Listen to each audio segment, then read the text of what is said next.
C'est une toile qui a été peinte par François Moirot, qui est en fait un peintre métropolitain du Jura, qui a été contacté pour venir sur l'île, un bénédictin, pour peindre la vie de Saint-Benoît et du Christ dans l'église de Saint-Denis. Donc là, nous spécifiquement, on est sur celle de Saint-Benoît. En fait, c'est une toile qui fait 11,50 m par 4 m, donc qui a un format très conséquent, qui est en fait la toile du maître-autel et du chevet de l'église de Saint-Benoît.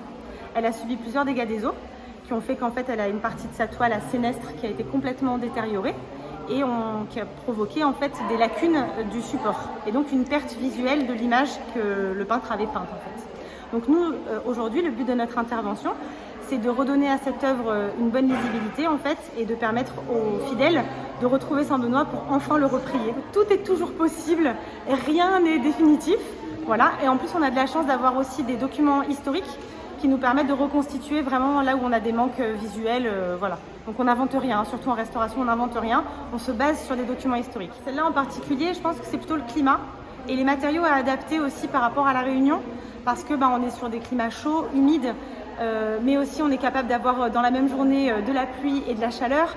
Donc je pense que c'est surtout une question là de l'utilisation des matériaux qui soient le plus résistants possible. Après en termes de problématiques vraiment spécifiquement sur cette toile-là, c'est vraiment les lacunes. Voilà, c'est de retrouver une cohérence du support pour pouvoir ensuite lui redonner une pérennité et qu'elle puisse retrouver ses couleurs, quoi. La restauration, le plus important à comprendre, c'est qu'on respecte la matérialité originale de l'œuvre. Donc nous, ce qu'on veut, c'est pas faire des repeints. Ce qu'on veut, c'est mettre en avant l'artiste et ce que lui avait choisi comme couleur et de le laisser lisible à tous, en fait.